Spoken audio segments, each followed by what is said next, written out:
رمضان میں بھی سورج طلوع ہوتا ہے اور غروب ہوتا ہے، اور رمضان کے بعد اور اس سے پہلے بھی طلوع غروب ہوتا ہے۔ دن کی نوعیت میں اس کی ماہیت میں کوئی فرق نہیں ہوتا، وہی دن ہے۔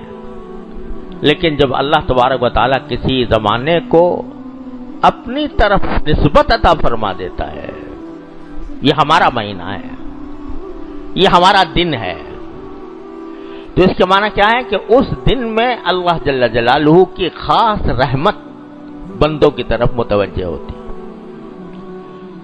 اور دنوں میں بھی نیکیوں کا ثواب ہوتا ہے اور گناہوں کا گناہ ہوتا ہے۔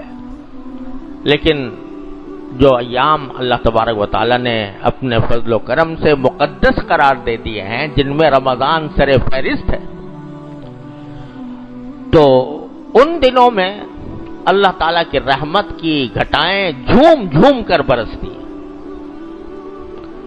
اور معمولی معمولی عمل کے اوپر بڑا اجر و ثواب عطا فرمایا جاتا ہے۔ اب یہ بتاؤ کہ ایک فرض نماز، حدیث میں فرمایا گیا کہ اگر کوئی شخص ایک فریضہ ادا کرے تو 70 گنا ثواب زیادہ ملتا ہے۔ ایک رکعت پڑھی تو معنی یہ کہ 70 رکعتوں کے برابر ثواب ملا۔ ایک روپیہ اللہ تعالیٰ کی راہ میں خرچ کیا تو 70 کے برابر ثواب ملا۔ اللہ تعالیٰ اپنی رحمت کے دروازے کھول دیتے ہیں، اپنے فضل و کرم کی بارشیں برساتے ہیں۔ یہ کس لیے؟ یہ اس لیے کہ ہم جیسے نادان جو سال کے 11 مہینے میں اپنی دنیاوی مصروفیات میں اتنے مگن رہتے ہیں کہ آخرت کی طرف توجہ ہماری کمزور پڑ جاتی ہے۔ اللہ تبارک و تعالیٰ نے چونکہ دیکھو انسان کو پیدا تو کیا تھا عبادت کے لیے، ما خلقت الجن والانس الا لیعبدون، میں نے جنات اور انسانوں کو صرف اور صرف اپنی عبادت کے لیے پیدا کیا۔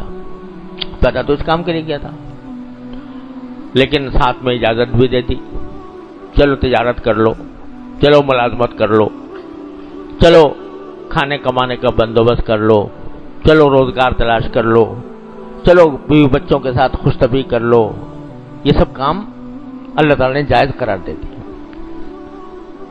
اب کیا ہوا کہ جب ہم ان کاموں میں لگے تو ان کاموں نے ہمیں اپنی طرف کھینچ لیا۔ اب دن رات جو دماغ پر دھن سوار ہے وہ اسی دنیاوی کاموں کی ہے۔ میری تجارت کس طرح بڑھ جائے، میرے پاس پیسے کس طرح زیادہ آ جائیں، میں کس طرح لوگوں کے اندر شہرت حاصل کر لوں، میں کس طرح کوئی منصب اقتدار کا حاصل کر لوں، میں روپے پیسے کس طرح اپنے بڑھا لوں۔ دن رات اسی فکر میں انسان سرگرداں ہے۔ نماز بھی پڑھ لی، چلو الحمدللہ اللہ کا شکر ہے پڑھ لی، لیکن نماز میں بھی دماغ میں وہی خیالات چکر لگا رہے ہیں، جس میں جن مشغلوں میں ہم مصروف ہیں انہی کے خیالات بھی آ رہے ہیں۔ صبح عقد نماز چوں بندم چه خورد بامداد فرزندم، وہ شاعر نے کہا کہ جب صبح کو میں نماز پڑھنے کے لیے کھڑا ہوا، نیت باندھی، تو دماغ میں خیال یہ آ رہا ہے کہ صبح کو میرا بیٹا کیا کھائے گا اور اپنے بیوی بچوں کو کیا کھلاؤں گا، وہی خیالات آ رہے ہیں۔ تو نتیجہ کیا ہوا کہ ان دنیاوی مصروفیات نے غالب آ کر اللہ تبارک و تعالیٰ کے ساتھ تعلق کو کمزور کر دیا۔ چاہیے تو یہ تھا کہ آدمی کا دل و دماغ اس طرف متوجہ ہو، ہر وقت رہے کہ اللہ تعالیٰ کے ساتھ میرا تعلق کس طرح مضبوط ہو، اللہ تعالیٰ مجھ سے کس طرح راضی ہو، اس طرف متوجہ ہونا چاہیے تھا۔ لیکن ہم نے ان مباحات کے دائرے میں پھنس کر اس حقیقت کو پیچھے بلا دیا۔ الہاکم التکاثر یہ زیادہ سے زیادہ بٹورنے کی خواہش نے تمہیں اللہ کے بندوں غافل کر رکھا ہے. کہاں سے؟ اللہ تعالیٰ کی یاد سے، اللہ تعالیٰ کے ذکر سے، اللہ تعالیٰ کی بندگی سے، اللہ تعالیٰ کی فرما برداری سے غافل کر رکھا ہے. تو ہر وقت دل و دماغ پر یہ دنیاوی مصروفیات مسلط ہیں، یہ غالب آ گئی ہیں اور اللہ تعالیٰ کے ساتھ تعلق مغلوب ہو گیا ہے. رسول کریم صلی اللہ علیہ وسلم نے دعا یہ مانگی تھی اور ہمیں بھی سکھائی تھی. اللہ تعالیٰ اس پر عمل کی توفیق عطا فرمائے کہ اللہم اجعل وساوس قلبی خشیتک و ذکرک. اللہ ہمارے دل میں جو خیالات آئیں وہ آپ کی خشیت کے آئیں اور آپ کی یاد کے آئیں. وجعل ہمتی وہوایا فیما تحب وترضا. ارے اللہ ہمارے خیالات اور ہماری خواہشات ان چیزوں پر کے متعلق ہوں جن کو آپ پسند کرتے ہوں، جس سے آپ راضی ہوتے ہوں، ان کے خیالات آئیں. یعنی بجائے اس کے کہ یہ خیال آئے کہ اگر زیادہ میں پیسے جمع کر لوں تو میں کتنا مزہ آئے گا، کتنی لذت آئے گی، کتنا اس سے فائدہ ہوگا.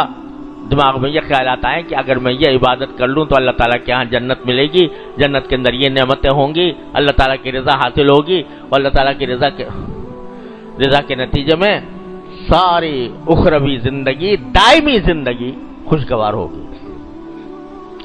اللہم اجعل وساوس قلبی خشیتک و ذکرک وجعل ہمتی وہوایا فیما تحب وترضا. میرے خیالات اور میری خواہشیں ان چیزوں کی طرف متوجہ فرما دیجئے کہ جس سے آپ خوش ہوں اور جو جن سے آپ کو محبت ہے. ما تحب وترضا ہونا تو یہ چاہیے تھا نا. لیکن ہوا کیا؟ 11 مہینے ہم لگے رہے تجارت میں، صنعت میں، زراعت میں، تجارت میں، پیسہ کمانے میں، گھر والوں کے ساتھ اٹھنے بیٹھنے میں، ان کے ساتھ گپ شپ لگانے میں، اور انہی تصورات میں دن رات گزار دیے. اور اس کا نتیجہ یہ کہ عبادت بے شک کر لی، مسجد میں بھی آ گئے، نماز بھی پڑھ لی، لیکن دل کہیں اور دماغ کہیں. اور اللہ تعالیٰ کے جو فرائض ہیں وہ کسی نہ کسی طرح الٹے سیدھے بجا لائے. اللہ تعالیٰ کا شکر ہے، اس پر بھی شکر ادا کرو کہ الحمدللہ وہ توفیق ہو گئی. لیکن جو تعلق ہونا چاہیے تھا اپنے پروردگار سے، اپنے پالنے والے سے، اپنے پیدا کرنے والے سے، وہ تعلق اس درجے کا قائم نہ رہا.